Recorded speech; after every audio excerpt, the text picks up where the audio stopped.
Eh ben, dis donc, pour les deux premiers matchs de la saison, dis donc, il y a des enseignements, hein. D'ailleurs, j'avais fait les frères ennemis pour une fois, forcément, hein. On avait fait le Paris Saint-Germain. Et maintenant, c'est au tour, bien sûr, à l'Olympique de Marseille, hein, pour regarder tout ça. Alors, on va faire un petit aparté rapide, hein, sur ce qui s'est passé, parce qu'il y a eu quelques, on va même dire des incidents qui ont eu lieu justement par rapport à ça. On va pas tourner autour du pot. Bien sûr que on peut pas, bien évidemment, dire que ce qui s'est passé est bien ou pas. Il y a des gens qui vont trouver ça drôle, qui vont trouver ça très marrant. Moi, je n'accepte pas ça. Maintenant, ce que je peux dire, c'est que c'est la reprise. On a vu notamment, vous savez, quand les restaurants et tout le reste sont revenus, à ce moment précis, il y a eu quelques débordements. C'est arrivé. Là, il y a eu encore des débordements dans les stades. C'est la première fois qu'ils reviennent, les supporters. Alors vous allez me dire, oui, mais les supporters sont revenus pendant l'Euro. Oui, mais ce n'est pas en France. Donc là, ils sont revenus. Il y a un peu de tension aussi, parce que c'est un derby. Je crois, entre 3 et le Paris Saint-Germain, les supporters parisiens ont eu quelques aptitudes pas très bonnes.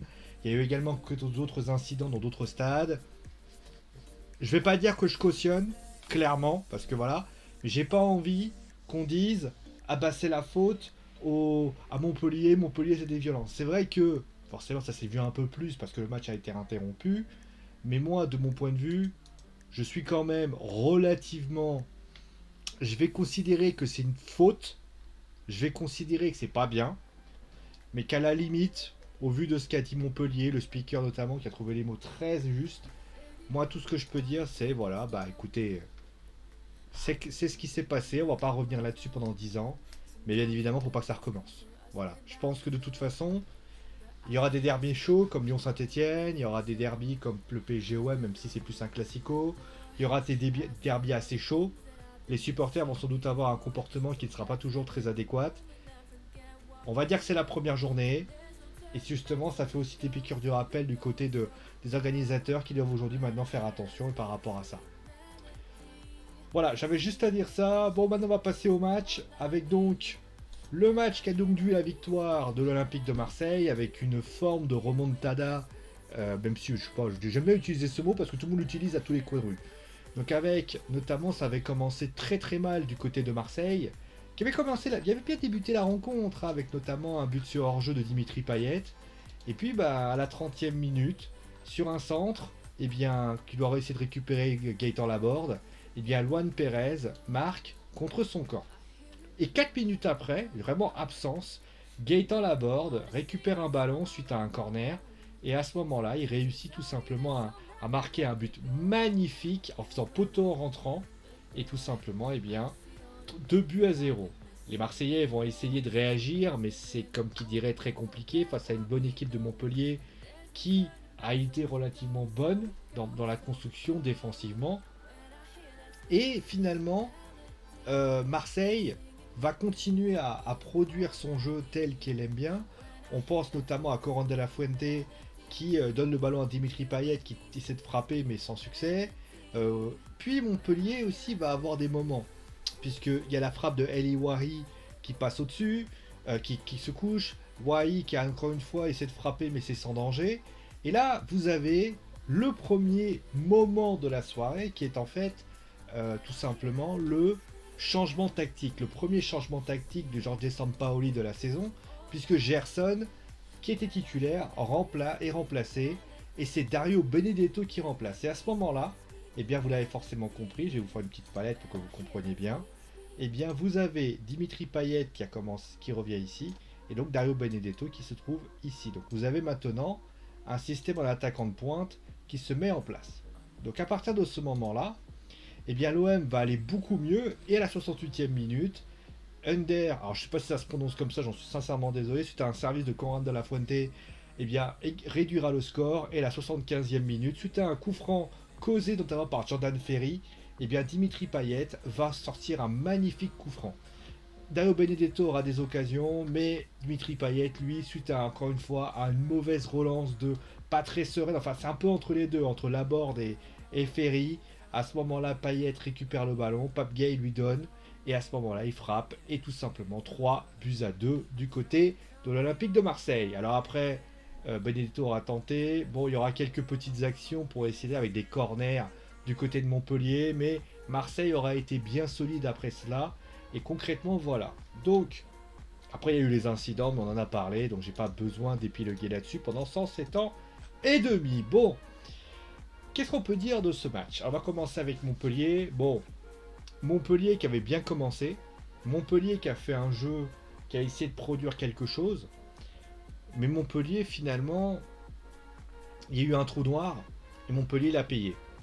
Quand Marseille a commencé à vraiment à mettre le pressing en place, notamment avec le changement tactique qui a été très bon du côté de Jorge Sampaoli, bah, du côté de l'OM, ça a totalement déstabilisé la défense Esteve Tuller, qui a tout simplement posé des problèmes. À Jordan Ferry, qui était plutôt bon jusqu'à ce moment-là, a commencé à perdre des ballons qu'il ne perdait pas.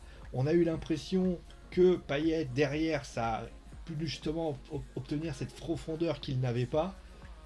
Un Chotard qui a été remplacé, qui a justement posé, le remplaçant n'a pas été à la hauteur. En fait, tout ça mis bout à bout, ça a eu, voilà, à 95e minute avec Leroy, il y a eu quelques petits changements qui ont été faits, qui n'ont pas, voilà, Mollet, voilà, la Andy Delors qu'on avait plutôt vu en première mi-temps, qui est totalement disparu. Gaëtan Laborde qui avait été plutôt là en première mi-temps, qu'on n'a plus du tout vu.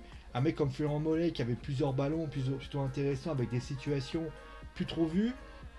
Et mon premier constat, en fait, finalement, c'était que Montpellier a été très réaliste, et c'est vrai.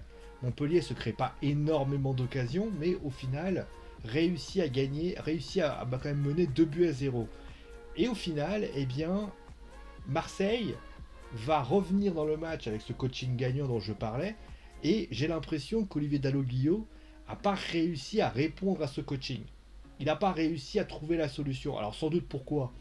La première, c'est que bah, il a vu tout simplement les buts défiler d'un seul coup. Je veux dire, il y a eu quasiment, je crois qu'il y a eu, alors on va prendre les cas, mais il y a eu 3 buts en 12 minutes. Donc à un moment donné, bah, ça allait très très vite, notamment il y a eu 7, enfin, entre le premier et le deuxième, il y a 7 minutes. Entre le deuxième et le troisième, il y a quand même 5 minutes. Ça veut dire que ça va très très vite. Alors ça peut justifier par le fait aussi que les joueurs commençaient à perdre pied physiquement. Ça peut être ça. On a pu voir ça notamment avec Metz, qui a... mais Metz était quand même réduit à 10, qui peut justifier aussi quelques difficultés. Mais en tout cas, ce qui est sûr, c'est que clairement, le coup franc a fait mal à Montpellier. J'ai trouvé que les Montpelliérains ont été pas sereins, ont pas géré bien comme il faut la fin de match. Ils ont été. Et j'ai l'impression que le premier but les a complètement fait perdre pied. Il y a eu des relances qui n'étaient pas normales. Il y a eu des situations. Et finalement, eh ben, ça valide finalement ce que a voulu faire Jorge Sampaoli, qui a un football très offensif. On l'a bien vu, ça joue vite, ça joue bien. On a tout simplement aussi, par exemple, qui joue en 3-4-3, mais il faut quand même préciser, enfin en 3, ouais, en 3, ouais, on va dire en 3-4-3 pour ainsi dire. Mais concrètement, vous avez dans cette situation aussi quelque chose qui est intéressant, c'est que vous avez même les défenseurs qui veulent mettre le surnom. On a vu un Saliba, un Luan Perez qui n'hésite pas à tout simplement à aller de l'avant. On a un Gendouzi qui se projette beaucoup vers l'avant, un Pape Gay qui n'hésite pas à être plus dans le jeu. Et au final, bah, on peut dire que Jorge Sampaoli, peut-être en mettant Payet en pointe, a peut-être fait une erreur. Voilà, a peut-être fait une erreur. Il voulait peut-être mettre un faux numéro 9 pour essayer peut-être de produire avec Under et Collard de la Fuente, qui ont été bio-dépositaires. Mais au final, en remplaçant et en mettant un vrai buteur, et je pense d'ailleurs à l'arrivée de Milic, le retour de Milic va être très intéressant, et je pense que ça va vraiment être très intéressant de voir le système offensif quand il y aura Milic, parce que je pense que Milic va prendre des ballons et ça va être incroyable. Pourquoi je dis ça? Parce que déjà, d'une, il y a eu énormément de centres, et justement, on va en parler de ça tout de suite. Le système créatif de l'OM est pour moi très bon. On a Cora de la Fuente, Under, Gendouzi, Pape Gay, Gerson. Alors Gerson a été plus discret, mais Payet et notamment aussi Benedetto et peut-être Milic, on a une puissance offensive qui est très bonne. Alors vous allez me dire oui, mais enfin excuse-moi Nico, Sio, euh, tu vas quand même pas me dire que ça vaut certaines grosses puissances offensives du côté de la Ligue 1. Bah, je serais tenté de le dire. Alors oui, vous enlevez le PSG qui a tout simplement Neymar, Mbappé, peut-être Messi et peut-être Icardi. Mais quand vous regardez les autres, Lille, je les trouve pas plus forts. Il y aura peut-être Monaco qui a, on va dire, à jeu égal par rapport à ça. Les Lyonnais, je les trouve pas plus forts que ça. Je veux dire, à part peut-être Dembélé qui a peut-être remplacé Memphis Depay, mais tu perds Memphis Depay, donc est-ce que tu es aussi fort qu'il y paraît? Donc voilà, mais en tout cas, il y a eu beaucoup de centres, il y a eu beaucoup de tentatives, le jeu est vers l'avant. Maintenant, on va pas se leurrer, faire ce style de jeu-là, ça implique aussi une défense de fer. Et si tu avais eu, et à trop vouloir se jeter vers l'avant, chose qu'ils ont fait, ils ont peut-être un peu oublié que derrière, bah, parfois il y a eu des petits errements défensifs, et à 2-0, ils ont une chance inouïe, c'est que bah, ils ont confiance en ce qu'ils font, et plus important, Montpellier perd pied au fil. On va dire, à un moment donné, il y a ce but, et Montpellier n'est plus où il est. Parce que je pense que si ça avait été Lyon, ça avait été Monaco, ou ça avait été une autre équipe, je suis pas certain que Marseille revient dans le match. Donc, je pense que voilà, c'est mon point de vue là-dessus. Mandanda d'ailleurs s'est exprimé, il a dit on a été renversant. Il faut qu'on soit plus voilà, il faut plus qu'on soit plus solide derrière parce que voilà, on n'a pas été assez, ils n'ont pas été assez solides l'Olympique de Marseille et c'est peut-être le seul défaut de ce match parce que je pense qu'offensivement Marseille est prêt, mais défensivement Marseille n'est pas prêt. Voilà, clairement, moi j'ai pas trouvé un Marseille aussi serein, aussi fort défensivement. Et même en deuxième mi-temps, moi je ne les ai pas trouvé serein par rapport à ça. Après, bien évidemment, c'est des automatismes, on est qu'au premier match, on va pas s'emballer non plus, hein, c'est pas parce que Marseille a pris 2 buts que ça veut dire que ça donne, mais d'un côté, j'ai envie de dire aussi, si Marseille marque 24 buts, mais en encaisse que 3, pourquoi ça ne marcherait pas? Faites-vous, à vous de juger. C'est le style de Sampaoli, c'est un football offensif. Et à partir de ce moment-là, si l'OM marque plus qu'il prend, ça peut être une bonne idée. Maintenant, c'est vrai que face à des grosses équipes, style Monaco, style Paris, peut-être un peu plus Lille, parce que Lille c'est très fort défensivement, même si le score de ce qui s'est passé cet après-midi peut tronquer par rapport à ça. Mais concrètement, je suis dans cette optique de me dire que bah, ils n'ont pas été si sereins que ça défensivement et je pense que c'est peut-être l'unique hein, point noir de ce match qui a été par rapport à ce qui s'est passé. Voilà. Alors, qu'est-ce que je peux dire de plus par rapport à la prestation individuelle maintenant? Eh ben, on va commencer tout de suite par noter, comme à chaque fois, nos joueurs qui m'ont beaucoup plu, qui ne m'ont pas plu du tout. Bah, je vais pas. Alors, c'est marrant quand même, comme quoi le football est quand même quelque chose d'incroyable. Parce que si nous avions été avant la 70e minute, 68e minute si tu veux arrondir, j'aurais dit défense de Montpellier plutôt bonne, qui empêche voilà les assauts. Oui, Marseille est là, mais ne concède pas beaucoup d'occasions. Donc clairement, moi j'aurais dit un Payet volontaire, qui ne n'arrive pas vraiment à trouver des situations. Euh, en fait, voilà, je viens de vous citer tout simplement ce que j'aurais dit, mais au final, je vais pas dire ça. Je vais pas dire ça parce qu'au final, alors oui, c'est vrai, faut pas se leurrer. Luan Perez, alors certes Saliba, on va le laisser tranquille, mais Balerdi ont été quand même en difficulté. Il faut que je sois quand même cohérent. J'ai quand même dit que Marseille n'a pas été bon. Et d'ailleurs, ironie de la chose, quand Marseille mène au score, ils ont été plus solides, plus structurés. Montpellier a eu beaucoup de mal à aller vers l'avant. Après, ça peut s'expliquer par le fait aussi qu'offensivement, l'équipe de Montpellier n'arrivait plus à sortir. Ils sont montés en puissance, les Marseillais. Donc voilà, par rapport à ça. Donc voilà, donc Balerdi, voilà, donc pour ainsi dire. Est-ce que le deuxième but est pour Mandanda? Ah, ça c'est une grande question. Je dirais que non, parce que c'est vrai que le ballon il part un peu comme ça, tu vois. Mais voilà, donc pour ainsi dire, voilà. Maintenant, pour ce qui s'agit des flops du côté de Montpellier, c'est pareil. Le petit STV, le petit Tuller, bah, ça a été compliqué pour eux.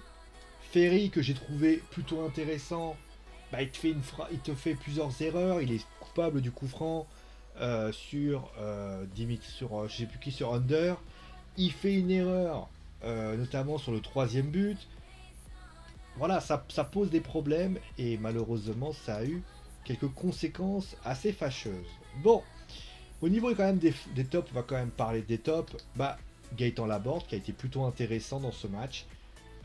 Bon, il fait quand même douter Luan Perez, donc on va le mettre dedans.